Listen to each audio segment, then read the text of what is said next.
In the early morning hour, just before dawn, lover and beloved awake and take a drink of water. She says, "Who do you love more, me or yourself? Really, tell the absolute truth." He says, "There's nothing left of me. I'm like a ruby held up to the sun. Is it really a stone, or is it a world made of redness? The sunrise and the ruby are one." This is how Halaj said, "I am God," and told the absolute truth.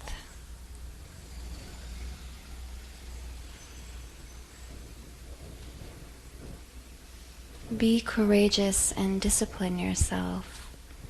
Completely become hearing and ear, and wear the sun ruby as an earring. Work. Keep digging your well. Don't think about getting off work. Water is there somewhere. Submit to a daily practice. Your loyalty to that is a ring on the door. Keep knocking, and eventually the joy inside will open up a window and look out to see who's there.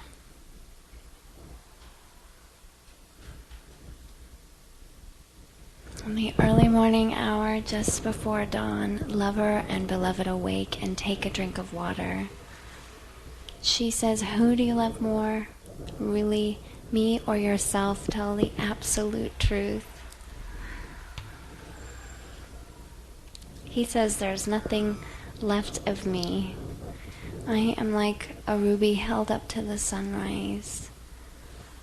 Is it really a stone or a world made of redness? The sunrise and the ruby are one. Be courageous and discipline yourself. Completely become hearing and ear, and wear the sun ruby as an earring. Work. Keep digging your well. Water is there somewhere. Don't think about getting off work."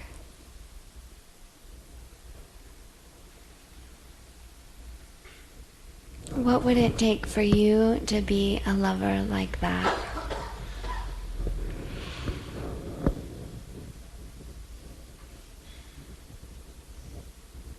If your answer is, it would take a radical surrender of all that you are and cling to, then you're on the right track.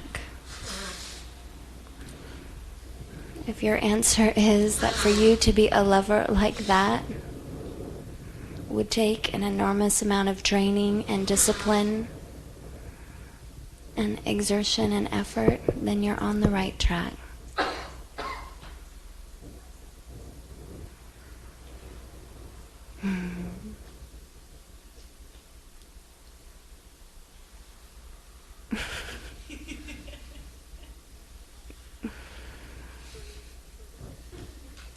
Today's class is about staying in love. We all have the fortunate grace of falling in love throughout our lives, but very few people are masterful enough to stay in love. To stay in love requires perfection of discipline, mastery of emotions, fearlessness, courage, steadiness, absolute surrender. This is why most people do not stay in love. They fall in and fall out. Really, Tantra Yoga is the science of staying in love. Not only with one person. If you're going to do that, you should stand in the back. If you're going to be a big distraction. Yeah. Not only with one person, but with all things. And not just once in a while when you're in meditation class or you're in satsang and you have this feeling of connection, but all the time. to be in love with all things all the time. That would require a consciousness that pervades your entire existence through waking, dreaming, and deep sleep every single day. This is the path of Tantra Yoga, to stay in love with all things all the time. There's so much confusion about what love is.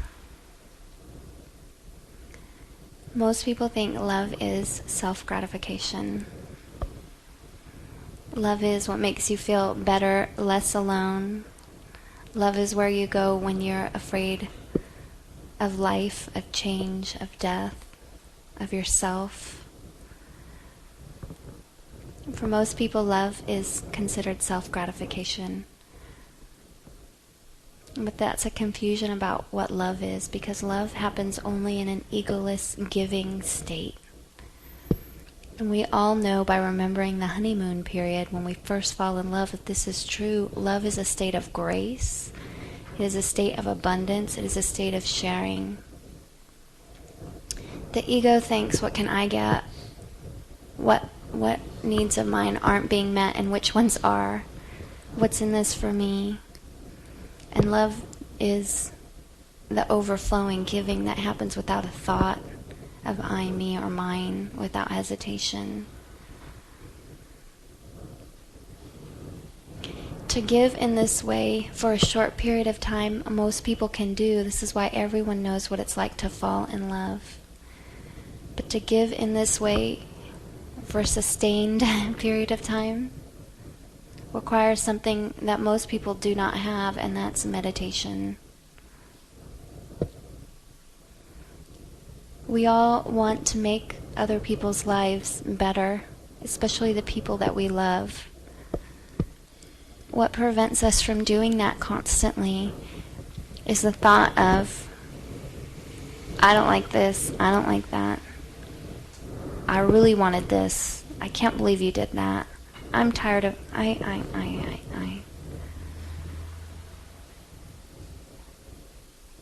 And that thought, when it arises, requires you to understand the nature of thought, the nature of emotion, and the nature of yourself. It requires the truth of meditation. Love is the energy that frees tensions, and everybody gets confused about what's happening when love does this. Love is just like panchakarma. In panchakarma, the idea of panchakarma is the Ayurvedic cleansing therapy. So in panchakarma, medicinal oils move deeply into your body. They're applied and you take them in, and they move deeply into your body until they saturate you and they mobilize all of the toxins deep in the tissues and organs, and they move it into the bloodstream, and they move it into your gastrointestinal tract. So in panchakarma, there's a feeling of, whoa, heaviness. You feel the intensity of things moving and changing. All the toxins that were once stagnant, stuck, hiding out, get liberated, and so you start to feel the heaviness of that, the thickness of that as it moves. But the idea is that we do this in order to bring things to the surface and then wipe them away. This is what the idea of panchakarma is. You bring anything that's deeply stuck in you to the surface and you wipe it away. This is what love does too. Love moves deeply into being, and it purifies, it draws out everything unlike love, it moves it to the surface for it to be wiped away. Unfortunately, most people get confused when this happens and think that love has gone wrong, or the idea that you've fallen out of love, or your lover is insane, which is true, or you are, or the relationship won't work. But really that's the most important part of love. You have to ask yourself why you love. What is your motivation? If it is to feel better, safer, more permanent, to guard you against the way life is, then I'm sure you've had many failed attempts at love. But if your motivation for love is to enter the state of love and stay there, then your relationship changes. Your relationship to others, to yourself, and to all of life. Because to stay in love requires a radical purification of your mind and of your heart and of the way you are. If your intention is to stay in love, then the moment when love reveals your insanity and the insanity of the ones around you is the moment that you have been waiting for. Anytime two beings gather together with a pure intention to love each other and to grow, love will do what it does best. It will offer you its treasures, which in ordinary existence are obstacles. And only the eye of meditation can see what that really is. Your anger, your neurosis, your fear, your need to control and possess and cling. All of that. The treasure of love. You love so that those things will arise and be brought to the surface so you can finally wipe them away. So you can face what you are and what is inside of you and transform and choose love. Everyone can love a little bit, and at first, few beings can stay in love, because if there's anything in you that's unresolved, undigested, untreated, unrefined, love will bring it up to the surface for it to be dealt with. This is what love does. It is the path to perfection.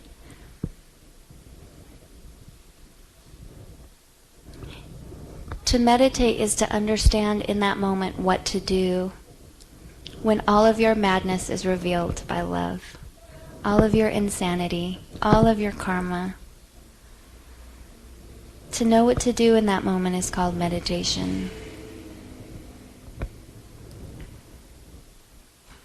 As a practitioner of Tantra Yoga, as someone who wants to stay in love, you must absolutely know the difference between karma and your soul, personality, and being. If you know this, life becomes easy and joyful, because the more you move into pure existence, the more you move into the substance of what existence is, which is a fundamental celebration. The way a rose celebrates when it opens and the sun celebrates when it arises. The way life celebrates itself in death. The more you move closely and fully into your pure existence, there will always be an experience of joy for no reason at all.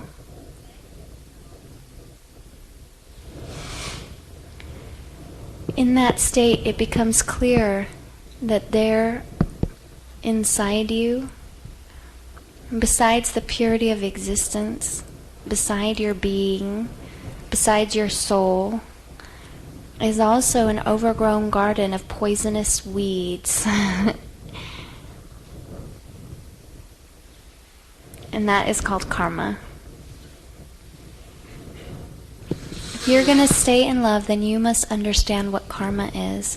Because to stay in love means that love will bring up any karma there is in you or the other person, and you must be able to recognize it for what it is. Because if you for 1 minute think, oh my God, he is so self-absorbed and self-centered, then you forgot.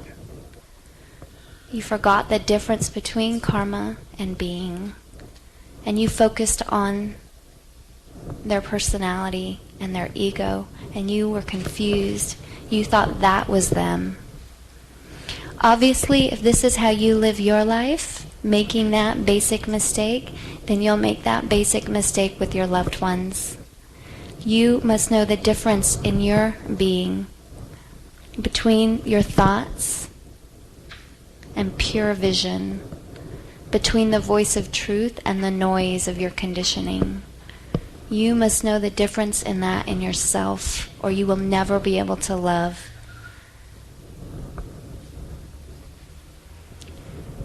Personality is the same as ego. Traditionally in yoga we use this word ego, and it's confusing. There's many teachings on the ego. One school of thought says, well, you have to destroy the ego, and another school of thought says, well, you just put the ego under new employment. Now it's employed by God. But it's the same idea. Most people spend their whole lives on the surface of living in personality. Your personality or your ego is the image of yourself that you project to other people. All the things that you like and dislike, your position, your possessions, what you're wearing, your preoccupation, your rehearsal, what you'd like to say in order to have this effect, how you want to appear.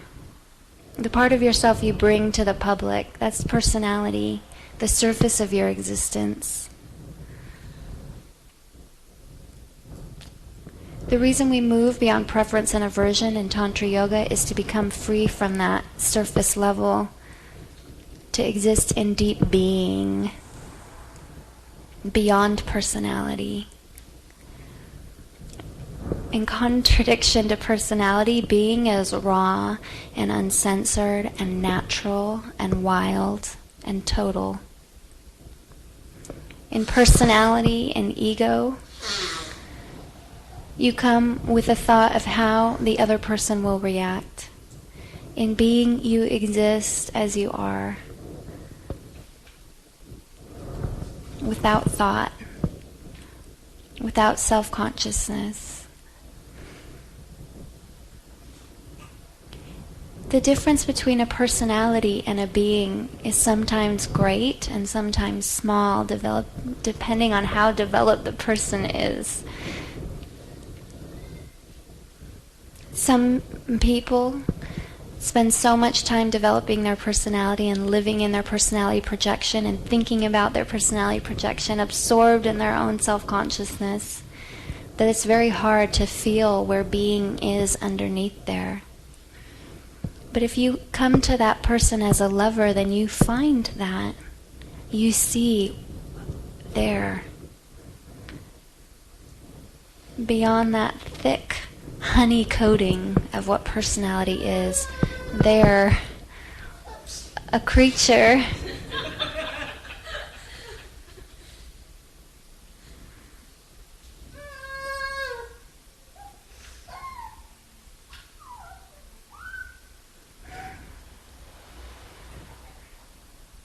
Roasting what you're going to do about this. Mm-hmm. That's what people do with love, too. So, to stay in love, you have to know the difference between personality and being. To know that in another, you have to know that in yourself. What is there beyond what you like and dislike and beyond what you believe? If that was stripped away, what would be left of you? That is where love comes from. Being, that quality that carries the reality of the lessons that you're here to learn, the rawness of your imperfections and unrefinement, the natural existence of you, moving as you do, awkward and sincere, and maybe even ignorant in some ways. Love happens because you see through personality into being. Love dies when you forget that, and you become preoccupied on the level of personality, on the level of like and dislike and what's uncomfortable for you. Very few people are adept at staying in pure being, going beyond personality, and this is why love fails all the time. To stay in love, you have to become a master of that. You must know the difference between karma and the soul of a being. Everyone here has a story, your own suffering, your obstacles, your fears, your burdens. Drop all of that. What is left? Drop the story. Drop anything that has to do with the past, the pain. Drop all of that. What is left? Let go of your fixations and neurosis for a moment. Imagine yourself without that. Without belief, without fixation, without neurosis, without your poisonous emotions, without your patterns, without any reference point, past, present, or future. What is there? That pure existence is where love is born. When we meditate, we make contact with that which is beyond cause, before time. We meditate, we establish ourselves in that. In that place, there's a panoramic awareness of what life really is and what really matters. In that consciousness and that soul awareness, there's a purity of seeing. There's a precision in being. That is the place where love is born. And for a moment you contact it. All of us can contact that place for a moment, but to stay in that state is rare. To stay in love, you must understand the difference between your karma and your soul, and learn how to live in the consciousness of your soul. You must understand the difference between personality and pure being, and learn to live in being. This is probably abstract for many people, because this can only be understood in the heart of meditation. In the panoramic perspective of what meditation is, in that endless sky of what meditation is, thoughts reveal themselves for what they are. Emotions reveal themselves for what they are. And you see suddenly, as it unravels in that vast aloneness of meditation, you see personality unraveling. And gradually train yourself to dwell in what remains when it does. To stay in love, you absolutely, in every way, must know the difference between personality and being, and between karma and soul, and be able to relate on the level of being and soul, the essence of a one, the essence of who is in front of you, the depth of what's in front of you, the totality of what's in front of you, including all of time. That is how you stay in love. To have this as an idea in your mind is useless. You must establish yourself in that experience. Because in that experience, love is natural and overflowing, and the state of grace that love is unstoppable and indestructible. In personality, in our karma, we live a life of effort, contriving, strategizing, planning, preoccupied with outcome. Love cannot exist in that box. Love cannot exist in that prison of your mind's plan, as you may know through your own experience. But there is a vast open field within which love exists effortlessly, without cause, without end. And that is the space of pure being, of pure meditation, of pure awareness, of pure consciousness, of pure knowing. That is the place of the essence of what you are, the soul of what you are. To touch that place is called meditation. To live in that place is called enlightenment. And either it's good news or bad news to you that to be perfect in love, to stay in love with all things all the time, you have to be enlightened. Enlightenment is a traditional yogic term describing growing up spiritually, which we all must do at some point. We all must wake up to what's real and what's not, what really causes suffering and what doesn't. When we wake up in this way, we discover something. It's called yoga, union, our interconnectedness with all things. We find the state of one.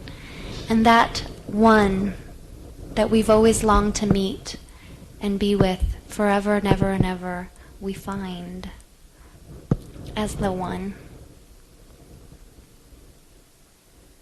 as the all one that we are.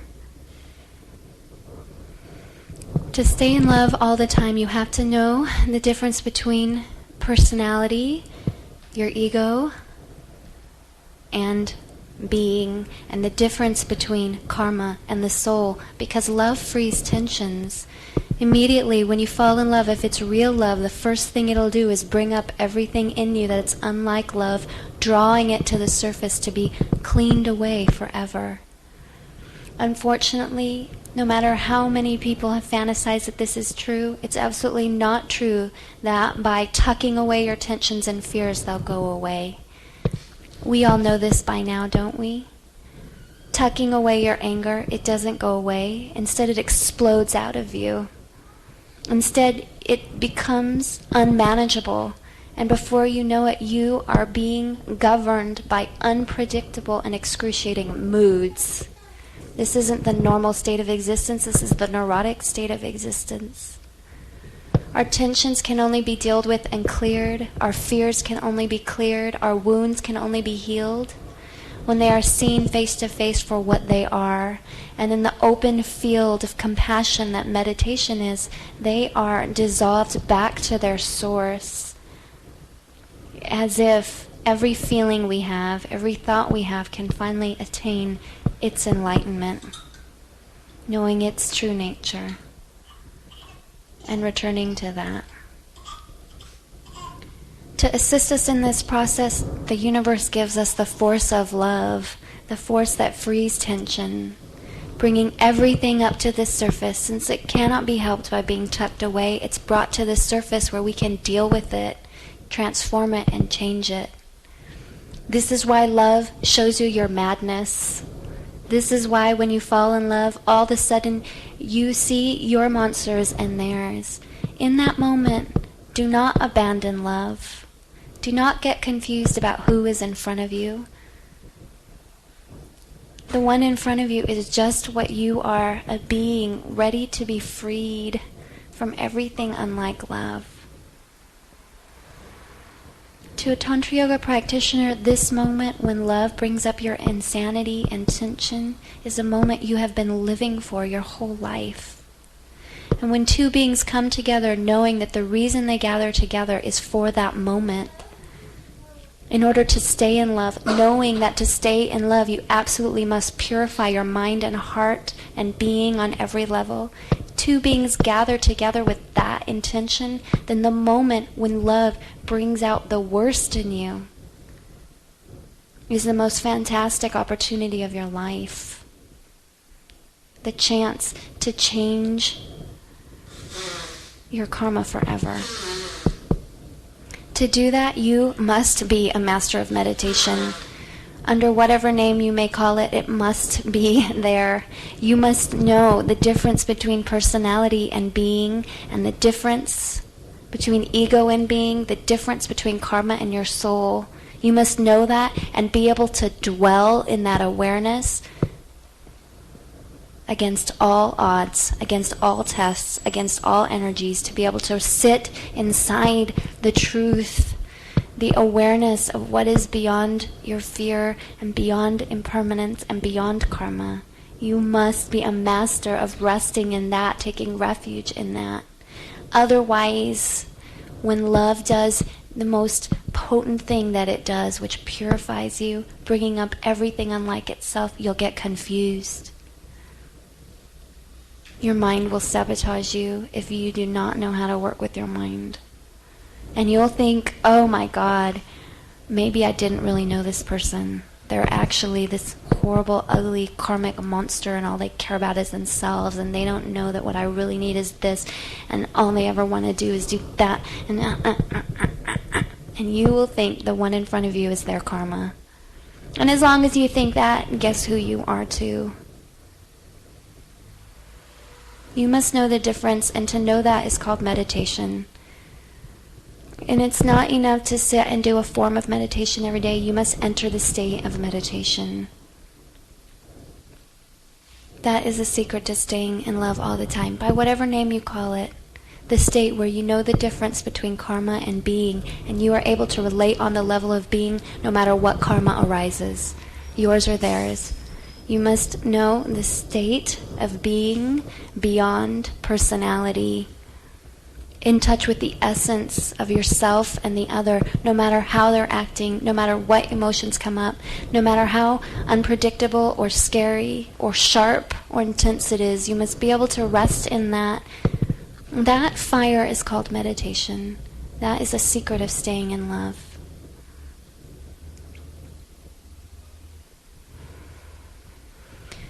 To have this awareness, you must be alone.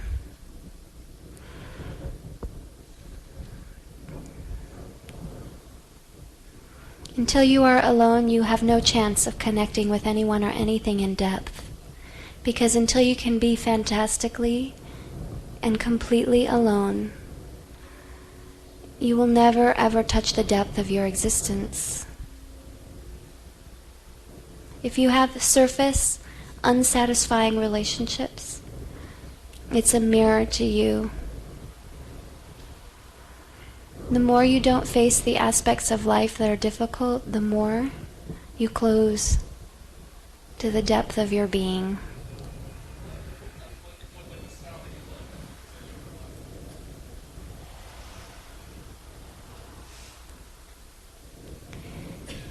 It's obvious that if you can't live with yourself, you can't live with someone else. But how many people really perfect that? Very few. Because the state of aloneness, all oneness, the pure state of that is enlightenment. And we all know that too few beings go there. In the state of aloneness, your personality disperses, dissolves. The audience is gone and the personality has no use. The other is not there. The ego has no purpose. In the state of aloneness, all there is nothing.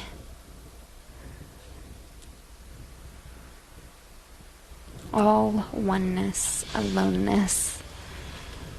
If you, when you are alone, find yourself restless, uncomfortable, anxious, fearful, then you know the truth about yourself. You've been spending your whole life invested in personality, caught up in your karma, and when there's nothing there, when that is stripped away, you have no idea how to be. To know that is good news, because now you're noticing, finally aware of what you always denied. The most difficult aspect of our existence is aloneness, and there is so much resistance to that. But that is where meditation happens, and that is where love is born. Alone. No escape. Nothing to tranquilize you or distract you. Nowhere to go. Nothing to do. No one to impress. No way to act or be. Nothing. The unconfined state of pure existence. Enter fully into that, and you have the basis to truly connect with all beings. Enter into the vastness of what aloneness is, and you understand what meditation is. To face aloneness means to let go of all clinging and hiding and running and distracting, and to be there as you are, nothing. Pure consciousness, experience, witnessing, openness.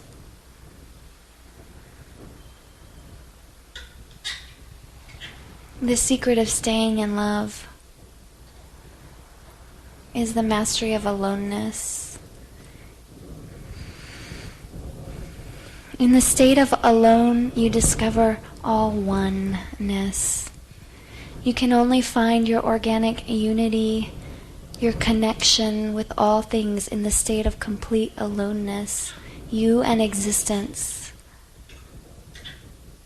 undistracted, undiluted. There, in that place, if you can be there totally and without resistance or denial, there in that place, all things, all oneness, in that place, your enlightenment. When you are alone and sitting there with nothing to do, no thought to think, just there, sitting, existence can reveal itself to you without adjectives. The vast continent of being, experiencing being.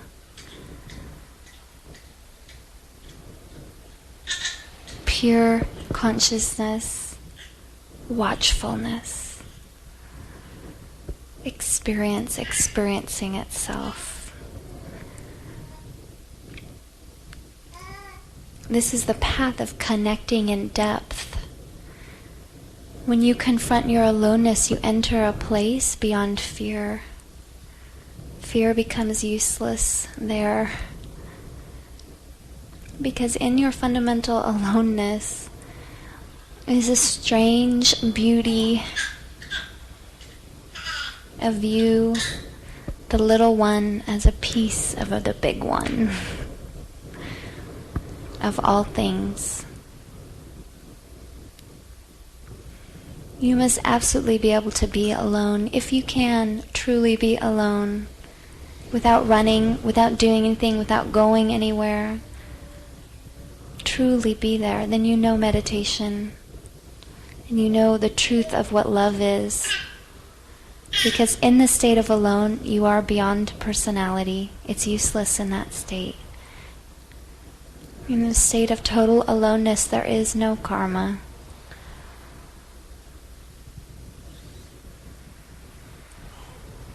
Just the pure fire of being.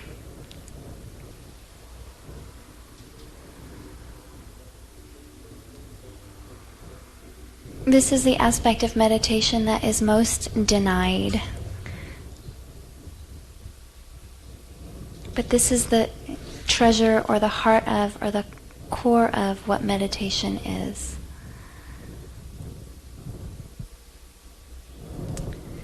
In order to stay in love with all things all the time, in order to stay in love with your lover,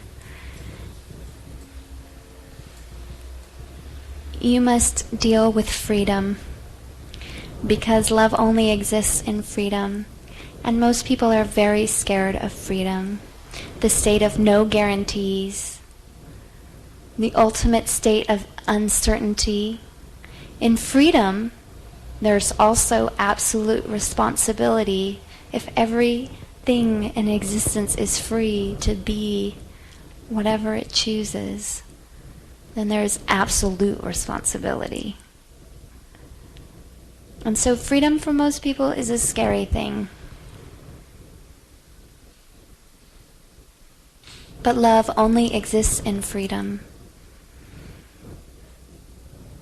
Love only exists in freedom and absolute space. Love is the force that frees. And the minute you use love to possess or own or control or protect yourself against life, in that moment love disappears. Most people live in love relationships they call love, but really what it is, it's fantasy, will, and attachment, honestly. It's not that love has a honeymoon period and then love is something different. The person who told you that was too lazy to discover what love really is. Love is the honeymoon period, and it only lasts for a short time in the impotent. Because if you have the power within you to concentrate, to meditate, if you have the discipline within you to rise and live up to what is, and live up to what love is, then you will discover the honeymoon period was the only time love was real, and that state of love could last as long as you choose it.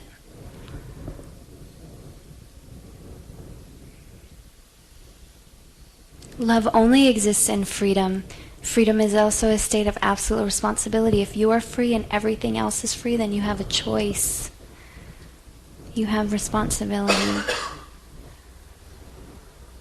The difference between a practitioner, a true practitioner of yoga, and an ordinary person is that a practitioner of yoga understands that freedom is responsibility, and they are willing to exert every day to maximize that.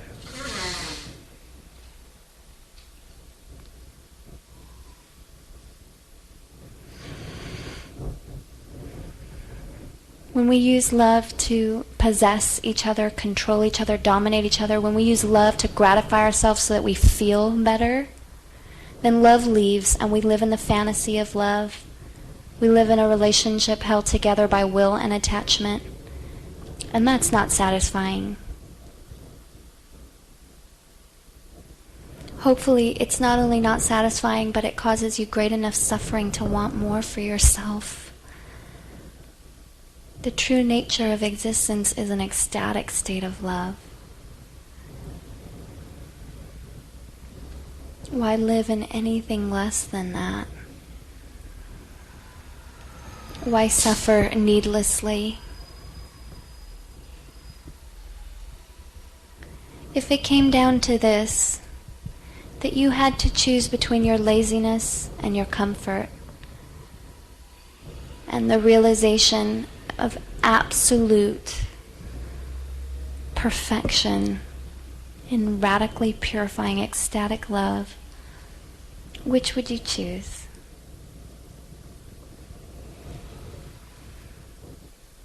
We all know what the answer is for everyone here. But that's just what you say. What you do is a different story. Knowing is not doing. Only doing is doing.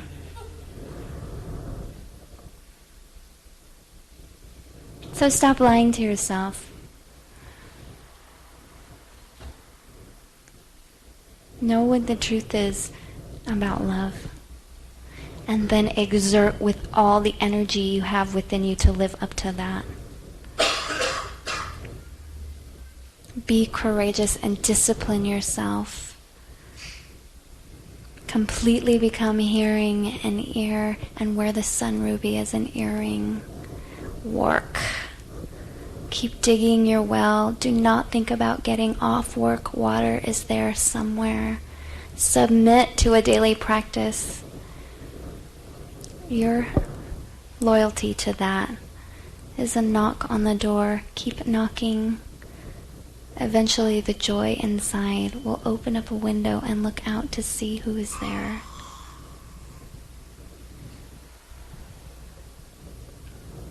To stay in love, you must understand what it is to be free and be the force that frees, because that is what love is, the force that frees. Love only exists in freedom. If you're around someone and they make you feel less and less free, what happens? What? That's right. You don't want to be around that person. Love is the force that frees. It's refreshing because it makes our lives easier and lighter and more real.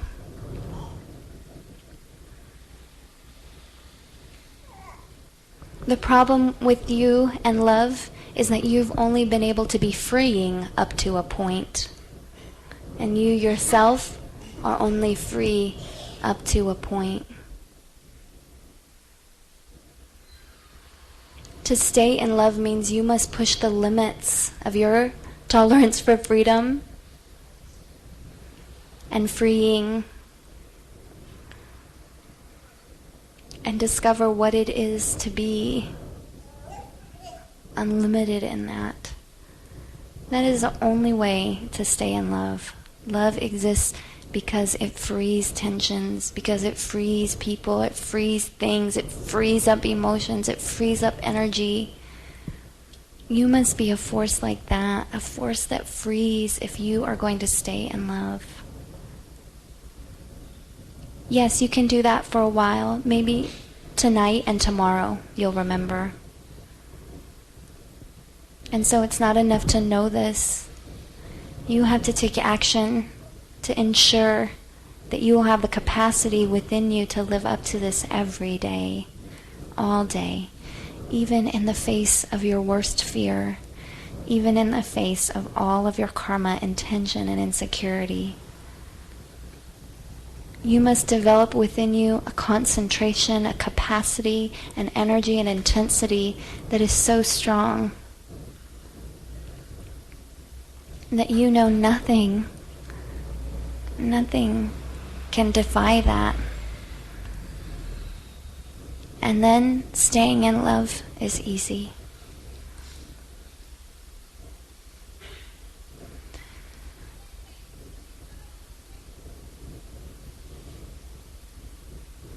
To stay in love, you absolutely must know what meditation is. Not the practice, not the form, but the state of meditation. You must know that. If you know the state of meditation, then you understand the true nature of your thoughts, and you understand the true nature of your personality, and you know the difference between being and personality, and immediately you can relate like that. Most people, the rest of the world, they live their whole lives in personality, and in little snippets, maybe with 4 or 5 people throughout their lives, release that. And in this sacred space of total intimacy and trust, they reveal pure being. And that experience is the most intoxicating experience of life. And so many ones go around longing for love, relationships, hoping they can have that experience again. You could have that experience all the time. It's called meditation. In meditation, you know the difference between personality and being. And so you can deal with personality. You can deal with ego. You know the difference between your essence and your karma. So you can deal with your karma because you have a ground. A groundless ground, a vast open space, a field of consciousness from which you can relate to that rather than being lost. Rather than being so caught up that you forget what really matters in life. To be in love and stay in love absolutely requires you being able to be completely alone before God, before existence, with your mind, not running, not hiding, not protecting, nothing. Raw, naked, exposed, alone. That is where meditation happens. That is the only place connection, a deep connection, can really happen from. To be in love all the time, you have to be egoless. Love is not self-gratification, though most people think it is. And unfortunately, if you relate to everyone except your lover with ego, it will not work. If you relate to everyone on the level of personality except your lover, it will not work. That charade can only last so long. Don't you see that? To stay in love requires a totality of being. What you are anywhere is what you will be with your lover. So you must learn to be that, the perfection of what a lover is, open, giving, with the desire to delight your beloved's heart, intimate, exposed, undiluted.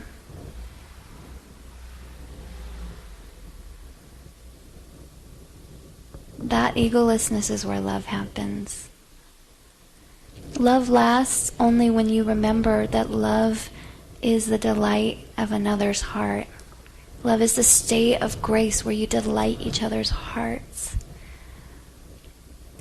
Yes, everyone can do that to a point, but when you reach your tolerance for giving and you start to think, well, what about my needs? What are you going to do? You absolutely must know how to meditate. Because when that moment arises, one thing you can do, which will dissolve that for the rest of your existence, is see the true nature of that thought.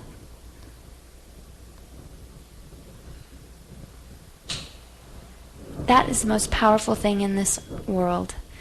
Consciously seeing the truth of existence, of anything or being, immediately dissolves it back to its source. That is why love is powerful. Because we see the truth of each other's being, even for a moment, maybe even just a taste or a suspicion or an intuition, but we see it.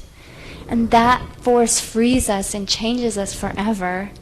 That's called meditation, to see like that. Even when you look at your thoughts, even when you look at your karma, even when you're looking at this horrible personality in front of you, whatever it is, if you can see with that power, from the space of pure existence into the space of pure existence, then time stops, and staying in love all the time is no question.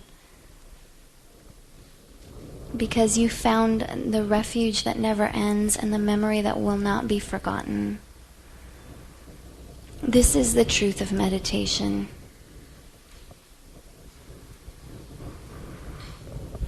This is the truth of love.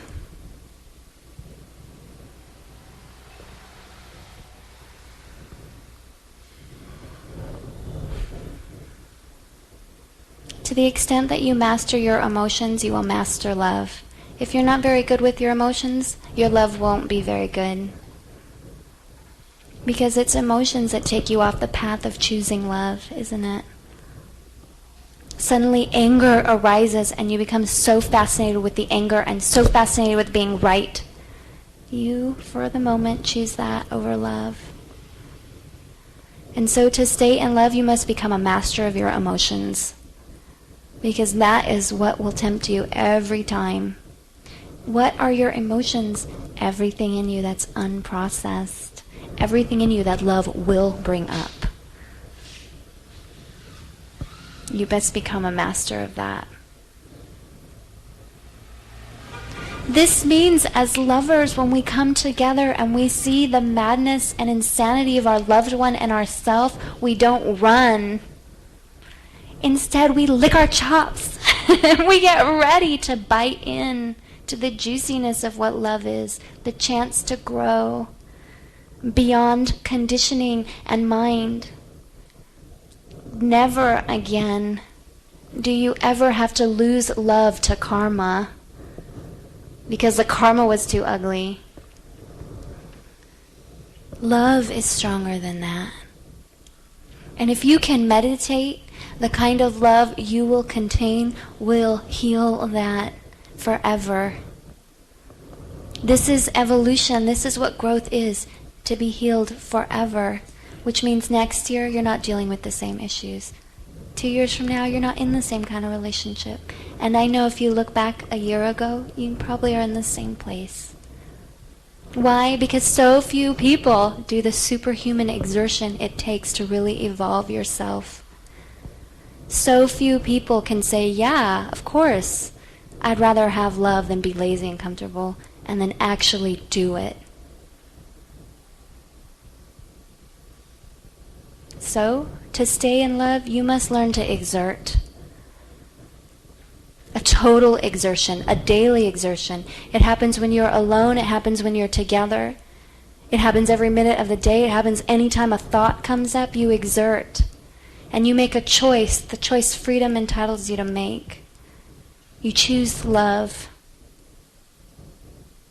You choose a state of clarity, of meditation. You choose to relate to being in the face of karma.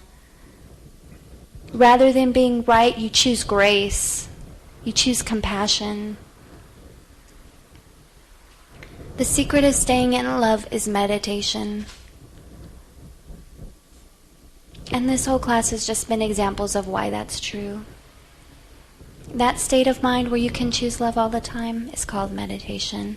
That state of mind where you can be absolutely alone and therefore move beyond fear and pretending, that is called meditation.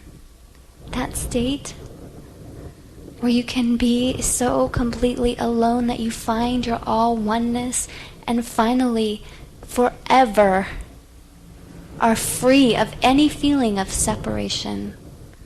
That is called meditation. That state of being, of egolessness, where you are able to give to delight the other's heart. And not just to a point, but endlessly. And joyously.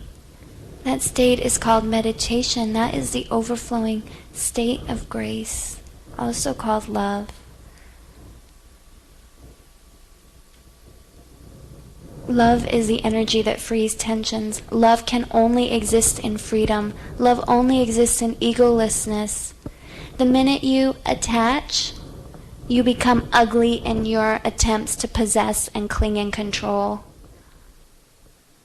But when you release in the beautiful and open way that you do in meditation, allowing existence to be what it is, consciously seeing your thoughts for what they are, looking your karma in the eye and relaxing, knowing what karma really is. In that state, love lasts.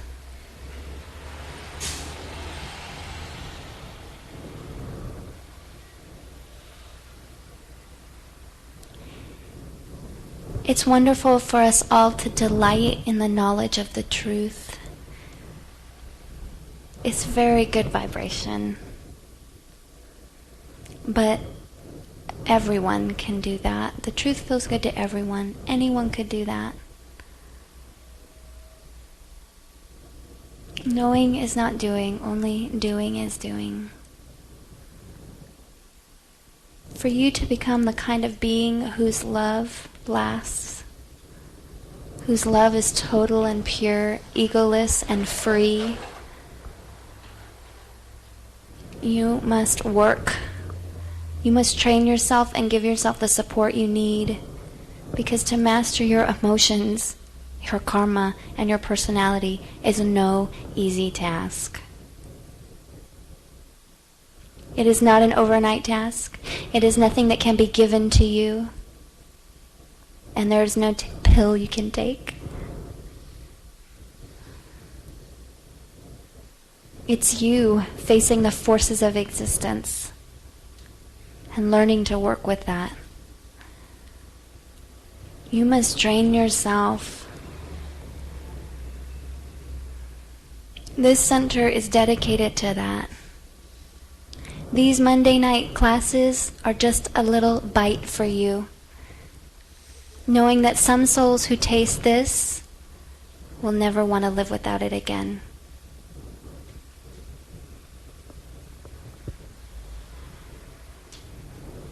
This weekend I'm offering a meditation class. I would like to share with you the state of meditation.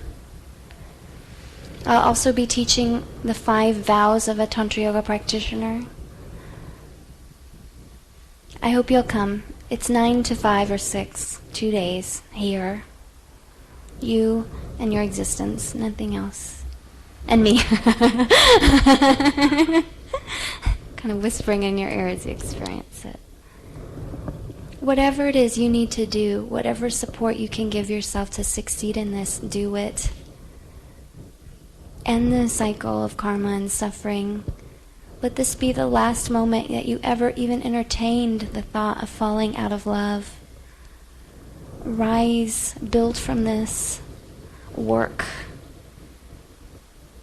My favorite Rumi poem is the Sunrise Ruby, because everyone can talk about what it's like to love. So fantastic. We all would like it. So wonderful. But in few beings do you see the realization of that, which is always coupled with discipline. with intense exertion, with a radical surrender and intensity. If you could maintain your intensity constantly, then you would always stay in love, right?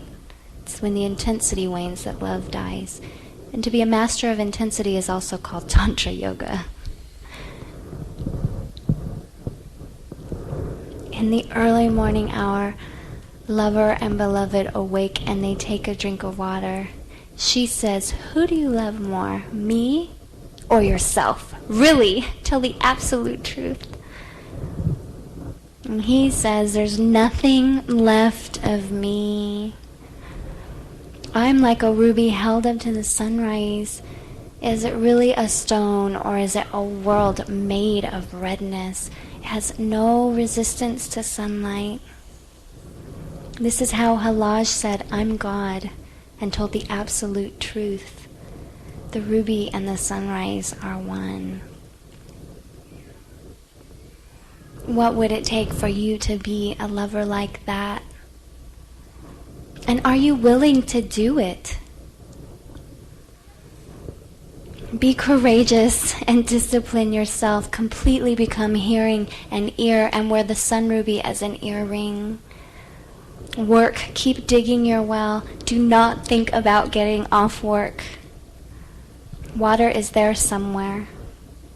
Submit to a daily practice. Your loyalty to that is a ring on love's door. Keep knocking, and eventually the joy inside will look out and say, "Who's there?" Let's finish with a mantra. And if you would like, you can use this mantra to cry out to the universe, to be given everything you need to live up to the teachings that you heard tonight.